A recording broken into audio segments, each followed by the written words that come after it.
Berita proklamasi yang sudah meluas di seluruh Jakarta disebarkan ke seluruh Indonesia pagi itu juga. Teks proklamasi telah sampai di tangan kepala bagian radio dari kantor berita Domei, yaitu Waidan. Hey Bung, kenapa nih? Kebetulan anak kamu Bung. Itu apa? Ada Bung Waidan seperti kita tahu saja, ini kan kertas. Saya juga tahu ini kertas, tapi isinya itu loh apa?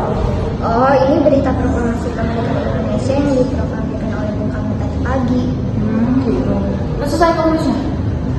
Udah beres nih, langsung bacain aja.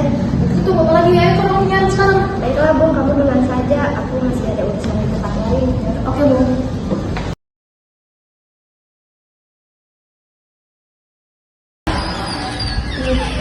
Tolong siarkan proklamasi tadi 3 kali berturut-turut. Baik, Bang Waidan, saya akan menyiarkan berita ini selama 3 kali berturut-turut.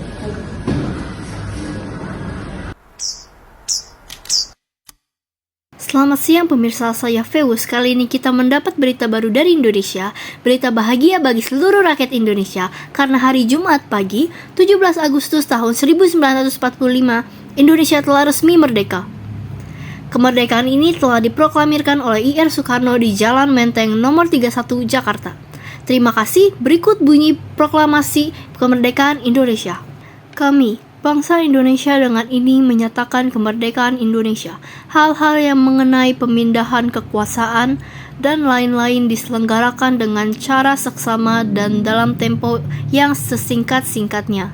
Jakarta, hari 17 bulan 8 tahun 05 atas nama bangsa Indonesia, Soekarno-Hatta.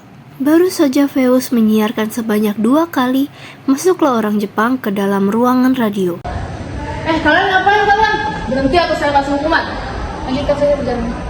Hiraukan perkataan mereka semua. Kita harus bisa menyiarkan ini sampai semua rakyat mendengarnya dengan setengah jam sekali. Feus terus melakukan pekerjaannya tanpa menghiraukan perkataan orang-orang Jepang itu. Berita penyiaran itu terus dilakukan hingga pukul 16 sampai siaran radio itu pun berhenti. Hingga akhirnya Segera berhentikan penyiaran ini dan segel kantor berita Domei beserta pegawainya. Sekarang! pada akhirnya hari Senin tanggal 20 Agustus 1945, pemancar yang ada di kantor berita Domei disegel dan para pegawainya dilarang masuk. Penyegelan terhadap pemancar radio Domei tidak menyurutkan para tokoh muda untuk menyiarkan berita proklamasi. Bagaimana ini penyiaran kantor Domei telah disegel? Gimana caranya kita menyiarkan berita tersebut kepada rakyat? Iya, bagaimanapun caranya kita harus bisa menyiarkan proklamasi ini ke seluruh rakyat. Bagaimana jika kita mengambil alat-alat di kantor penyiaran, lalu kita pindahkan ke tempat lain?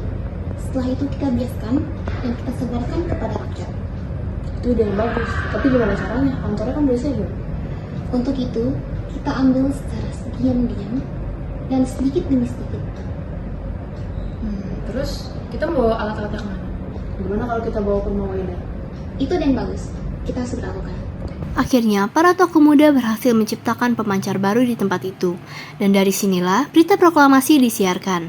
Selain itu, berita proklamasi juga disiarkan lewat pers dan selembaran. Hampir seluruh harian di Jawa dalam penerbitan tanggal 20 Agustus 1945 memuat berita proklamasi dan Undang-Undang Dasar Negara Republik Indonesia. Selain kita, warga negara Indonesia yang menerima kemerdekaan Indonesia, ada beberapa negara yang mendukung atas kemerdekaan Indonesia. Seperti India pada 1946. Indonesia melakukan diplomasi beras ke India. Indonesia mengirim bantuan sebesar 500.000 ton beras kepada India yang kala itu mengalami krisis pangan akibat penjajahan Inggris. Diplomasi dari Indonesia ini lantas membuat India gencar menyuarakan perjuangan kemerdekaan Indonesia. Setelah itu Australia. Australia adalah negara yang berbatasan laut dengan Indonesia. Kondisi ini yang kemudian membuat Australia ikut terlibat dalam menyuarakan dukungan kemerdekaan Indonesia. Serta negara seperti Mesir, Lebanon, Vatikan, Arab Saudi, Suriah, Irak, dan Palestina. Sekian dari kami mengenai penerimaan terhadap berita proklamasi kemerdekaan Indonesia.